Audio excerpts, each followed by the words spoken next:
ನಿಮ್ಮ ವಾಹಿನಿ.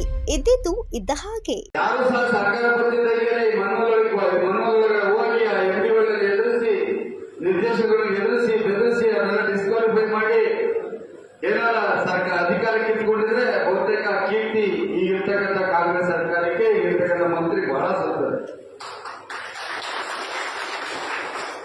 ಒಂದು ಸಹಕಾರ ಸಂಸ್ಥೆನ ಬೆಳೆಸಲಿಕ್ಕೆ ಹಲವಾರು ಜನ ನಾವಂತೂ ಪ್ರಾಮಾಣಿಕವಾಗಿ ಮಾಡ್ತೀವಿ. ಅದ್ರ ಬಗ್ಗೆ ಯಾವುದೇ ಅನುಮಾನ ಬೇಡಿ. ಮದ್ದೂರಿನಲ್ಲಿ ಈ ದುರಾಂಕಾರಿಗಳಿಗೆ ಬುದ್ಧಿ ಕಲಿಸಬೇಕಾದ್ರೆ ನೀವು ಚುನಾವಣೆಯಲ್ಲಿ ನಮ್ಮ ಪಕ್ಷ ಪರವಾಗಿ ಮಹೇಶ್ ಅವ್ರನ್ನ, ಬಿಜೆಪಿಯಿಂದ ಯಾರನ್ನು ಕೊಡ್ತಾರೋ ಆ ಅಭ್ಯರ್ಥಿಯನ್ನು ಇಬ್ಬರನ್ನು ಅತ್ಯಂತ ಹೆಚ್ಚು ಮತಗಳನ್ನ ಕಳಿಸಿ ಅವರು ಬುದ್ಧಿ ಕಲಿಸ್ತಿಲ್ಲ ಅಂದ್ರೆ ಬಹುತೇಕ ನಮ್ಮ ಮಂಡ್ಯ ಜಿಲ್ಲೆ ಇಂಥ ಕೆಟ್ಟ ಮಂತ್ರಿಗಳನ್ನ ನೋಡೋದಿಲ್ಲ, ಇಂಥ ಲೂಟಿಗಾರನ್ನಂತ ನೋಡೋದಿಲ್ಲ. ಬಹುತೇಕ ಏನು ಸ್ವತಂತ್ರದ ಬಾದ್ಮೇಲೆ ಯಾರ್ಯಾರು ಮಂತ್ರಿಗಳು ಯಾರೂ ಸಹ ಇಷ್ಟು ಒಂದು 10% ಲೂಟಿ ಹೊಡೆದಿರಲಿಲ್ಲ. ಮಂಡ್ಯ ಜಿಲ್ಲೆಯ ಲೂಟಿಯನ್ನ ಹಂಗ ಹೊಡಿತಾ ಇದ್ದಾರೆ. ಅದು ಯಾವ್ಯಾವ ವಿಧದಲ್ಲಿ ಎಲ್ಲೇ ಸಿಗ್ತದೆ ಎಲ್ಲಾದ್ರೂ ಹೊಡಿತಾ ಇರ್ತಕ್ಕಂಥದ್ದೇ. ನಾವು ದಯಮಾಡಿ ಅರ್ಥ ಮಾಡ್ಕೋಬೇಕು. ನಿಮ್ಮ ಕೈಲಿರ್ತದೆ. ಇವತ್ತು ಯಾರಿಗೋ ಓಟ್ ಹಾಕ್ಬಿಟ್ಟು ಯಾವುದೋ ಆಸೆಗೋಸ್ಕರ ತಿಳ್ಕೊಳ್ಳೋದಲ್ಲ. ಈ ದೇಶವನ್ನ ಕಟ್ಟಬೇಕಾಗ್ತದೆ. ನಾವು ಸುಭದ್ರ ಆಗ್ಬೇಕಾದ್ರೆ ದೇಶ ಬೆಳೀತಾ ಇದೆ. ದೇಶ ಬೆಳೀತಾ ಇಲ್ಲ ಅಂತ ಅವ್ರಾರು ಹೇಳ್ಕೋಬಹುದು. ಇವತ್ತು ನಮ್ಮ ದೇಶದಲ್ಲಿ ಯಾರು ಊಟ ಇಲ್ಲದೆ ಯಾರು ಇಲ್ಲ, ಬಟ್ಟೆ ಇಲ್ಲದೆ ಯಾರು ಇಲ್ಲ, ಮನೆ ಇಲ್ಲದೆ ಯಾರು ಇಲ್ಲ. ಅದು ದೇಶ ಬೆಳೀತಾ ಇದೆ ಅಂತಕ್ಕಂಥದ್ದು. ಆದ್ರೆ ಯಾವುದೋ ರಾಜಕೀಯ ಕಾರಣಕ್ಕೋಸ್ಕರ ಯಾವುದೋ ಒಂದು ವರ್ಗವನ್ನ ಓಲೈಸೋಸ್ಕರ ಸುಳ್ಳು ಆಪಾದನೆಗಳನ್ನ ಮಾಡ್ಕೊಂಡು ಹೋಗ್ತಕ್ಕಂಥ ಕೆಲಸವನ್ನ ಮಾಡ್ತಾರೆ. ನೀವು ನೋಡ್ತಾ ಇದ್ರಿ ಏನೇನ್ ಆಗ್ತಾ ಇದೆ. ವಿರೋಧ ಪಕ್ಷದ ನಾಯಕರುಗಳನ್ನ ದಮನ ಮಾಡ್ತಕ್ಕಂಥ ಕೆಲಸವನ್ನ ಯಾರ್ಯಾರ ಎಷ್ಟೆಷ್ಟು ಕೇಸು ಏನೇನು ಮಾಡಿದೆಲ್ಲ ಮಾಡ್ಲಿ. ನಾವು ರಾಜಕಾರಣಿಗೆ ಇರ್ತಕ್ಕಂಥವ್ರು ನಾವು ಎದುರಿಸ್ತೀವಿ. ಅದೇ ತೊಂದರೆ ತಲೆಗೆ ತಿರುಗ್ತಾ ಇದ್ದ ಚಕ್ರ ಯಾವ ತರ ಬಂದ್ರೆ ಅವರು ಅನುಭವಿಸ್ತಕ್ಕಂಥ ಸಂದರ್ಭ ಬರ್ತದೆ. ದಯಮಾಡಿ ನಿಮ್ಮ ಪಾದಗಳ ನಮಸ್ಕಾರ ಮಾಡ್ಕೊಡ್ತೇನೆ. ದಯಮಾಡಿ ನಮ್ಮ ಅಭ್ಯರ್ಥಿಗಳ ಪ್ರಕರಣ ಮಾಡಲಿಲ್ಲ. ಆದ್ರೆ ನಮ್ಮ ಸರ್ಕಾರದಲ್ಲಿ ಇತ್ತ ಅವರ ಬೆಂಬಲವನ್ನು ಕೊಡ್ತಾ ಇತ್ತು. ಪ್ರತಿಯೊಂದಕ್ಕೂ ಸಹಕಾರವನ್ನು ಕೊಡ್ತಾ ಇತ್ತು. ಸರ್ಕಾರ ಯಾವುದನ್ನು ಮಾಡ್ತಾ ಇಲ್ಲ.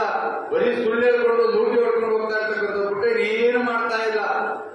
ಇವತ್ತು ನೋಡ್ತಾ ಇದ್ರೆ ನಿಮ್ಗೆಲ್ಲ ಚೆನ್ನಾಗಿ ಗೊತ್ತಿದೆ. ಕಾಂಗ್ರೆಸ್ ಸರ್ಕಾರ ಬಂದ ಮೇಲೆ ಕಾಂಗ್ರೆಸ್ 6 ಜನ ಶಾಸಕರು ಗೆದ್ದ ಮೇಲೆ ಯಾವ್ಯಾವ ತಾಲೂಕಲ್ಲಿ ಏನೇನು ನಡೀತಾ ಇದೆ, ಯಾವ ರೀತಿ ಭ್ರಷ್ಟಾಚಾರ ಇರ್ತದೆ, ಏನೇನು ನಡೀತಾ ಇದೆ ಅದಕ್ಕೆ ನಿಮ್ಗೆಲ್ಲ ಗೊತ್ತಿರ್ತಕ್ಕಂಥದ್ದು. ಅದನ್ನೆಲ್ಲ ಮನಸ್ಸಲ್ಲಿ ಇಟ್ಕೊಳ್ಳಿ. ಜೊತೆಗೆ ಇದು ಕಾರ್ಯಕರ್ತರ ಚುನಾವಣೆ ಆಗಿರ್ತದೆ. ಮುಂದೆ ಹಲವಾರು ಚುನಾವಣೆಗಳು ಬರ್ತವೆ. ನಮ್ಮ ಕಾರ್ಯಕರ್ತರಿಗೆ ಹುಮ್ಮಸ್ ಬರಬೇಕಾದ್ರೆ ಈ ಚುನಾವಣೆಗಳನ್ನು ನಾವು ಗೆಲ್ಲಬೇಕಾಗ್ತದೆ. ಅವಾಗ ಮುಂದೆ ಬರ್ತಾರೆ. ತಾಲೂಕ್ ಪಂಚಾಯತ್ ಇರ್ಬೋದು, ಜಿಲ್ಲಾ ಪಂಚಾಯತ್ ಇರ್ಬೋದು, ಗ್ರಾಮ ಪಂಚಾಯತ್ ಇರ್ಬೋದು, ಇರ್ಬೋದು, ಡಿಸಿಸಿ ಬ್ಯಾಂಕ್ ಇರ್ಬೋದು, ಎಲ್ಲ ಚುನಾವಣೆ ಮುಂದೆ ಬರ್ತಾರೆ. ಇಲ್ಲ ಅಂದ್ರೆ ಈ ಚುನಾವಣೆಯಲ್ಲಿ ಏನಾದ್ರೆ ನಾವು ಒಗ್ಗಟ್ಟಿಂದ ಎದುರಿಸ್ತಿಲ್ಲ ಅಂದ್ರೆ ನಮ್ಮ ಕಾರ್ಯಕರ್ತರು ಬೀದಿ ನಿಂತ್ಕೊಳ್ತಾರೆ. ಇವತ್ತು ನಮ್ಗೆ ತೊಂದರೆ ಆಗೋದಿಲ್ಲ. ನಾವು ಚುನಾವಣೆಯಲ್ಲಿ ನಿಂತಿದ್ದು ನಾನು ತಮ್ಮಣ್ಣ ಇವತ್ತು ನೆಮ್ಮದಿ ಬೇಕಾದ್ರೆ ಬೆಂಗಳೂರಿನ ಜೀವನ ಮಾಡ್ತಕ್ಕಂಥ ನಮ್ಮ ಬೋರ್ಡಿದ್ದ ಸಂದರ್ಭದಲ್ಲಿ ಹಲವಾರು ಆಪಾದನೆಗಳು ಮಾಡೋದು. ಇವತ್ತು ಸರ್ಕಾರ ಇದೆಯಲ್ಲ, ಆಪಾದನೆಗಳನ್ನ ಯಾಕೆ ಅವರು ತನಿಖೆ ಮಾಡಿಸ್ತಿಲ್ಲ, ಯಾಕೆ ಏನು ಮಾಡಲಿಲ್ಲ? ಚೆನ್ನಾಗಿ ಆದಾಯ ಬರ್ತಾ ಇರಬೇಕು ಅಂತ ಅದಕ್ಕೋಸ್ಕರ ಅವರು ಬಾಯಿಗೆ ಉಳಿದಿರ್ತಕ್ಕಂಥದ್ದು. ಇವತ್ತು ಈ ಜಿಲ್ಲೆ ಒಂದರಲ್ಲೇ ನಮಗೆ ಗೊತ್ತಾಗಿರ್ತಕ್ಕಂಥ ಪ್ರಕಾರ ಸುಮಾರು 500 ಸೊಸೈಟಿಗಳನ್ನ ಸೂಪರ್ ಸೀಲ್ ಮಾಡಿದೆ. 500 ಸೊಸೈಟಿ. ಒಬ್ಬ ಕೆಟ್ಟ ಅಧಿಕಾರಿ ಒಬ್ಬರ ಇಟ್ಕೊಂಡು ಒಬ್ಬ AR ಇಟ್ಕೊಂಡು ಅವನ್ನೇ DR ಮಾಡಿಕೊಂಡು ಅವ್ರು ಯಾವ ಜೈಲು ಹೋಗ್ತಾನೆ ಏನಾಯ್ತಾನೋ ಗೊತ್ತಿಲ್ಲ ಅಂತ ಅವನ ವಿರುದ್ಧವಾಗಿ ಪ್ರತಿಭಟನೆ ಮಾಡಲೇಬೇಕಾದ ಅನಿವಾರ್ಯತೆಯನ್ನ ಇವತ್ತು ಕ್ರಿಯೇಟ್ ಮಾಡಿಕೊಂಡಿದ್ದಾರೆ. ನಾನು ನಾಗಮಂಗಲ ತಾಲೂಕಲ್ಲಿ ಅಭ್ಯರ್ಥಿಗಳನ್ನ ಘೋಷಣೆ ಮಾಡ್ತಾ ಇದ್ದೆ. ಯಾಕೆಂದ್ರೆ ಗೊತ್ತು ಘೋಷಣೆ ಮಾಡ್ತಿದ್ದಂಗೆ ನೋಟಿಸ್ ಕೊಡ್ತಾರೆ. ಅದನ್ನ ಒಂದು ತನಿಖೆ ಮಾಡಿದ್ರೆ ನಾವು ಹಿಯರಿಂಗ್ ಮಾಡಿದ್ರೆ ಪೆಂಡಿಂಗ್ ಮಾಡಿಬಿಡೋದು. ನಾಮಿನೇಷನ್ ಮಾಡೋ ದಿವಸ ಅವನ್ನ ಡಿಸ್ಕ್ವಾಲಿಫೈ ಮಾಡ್ಬೋದು. ಸೊಸೈಟಿನ ಸೂಪರ್ ಸೀಲ್ ಮಾಡೋದು. ನಮ್ಮ ಅಭ್ಯರ್ಥಿನೇ ಸಿಗಬಾರ್ದು ಅಂತಕ್ಕಂಥ ದೃಷ್ಟಿನಲ್ಲಿ ಮಾಡ್ತಾ ಇರ್ತಕ್ಕಂಥ ಇದು ಕೆಟ್ಟ ಸರ್ಕಾರ. ಇದ್ರ ಬಗ್ಗೆ ಏನಾದ್ರೂ ಹೋರಾಟ ಮಾಡಬೇಕಾಗ್ತದೆ. ಅದೇ ನೀವು 2-2 ವರ್ಷ ಬರ್ತದೆ. ಇದೆಲ್ಲ ತಲೆಗೆಡಿಸೋದು ಬೇಕಾಗಿಲ್ಲ.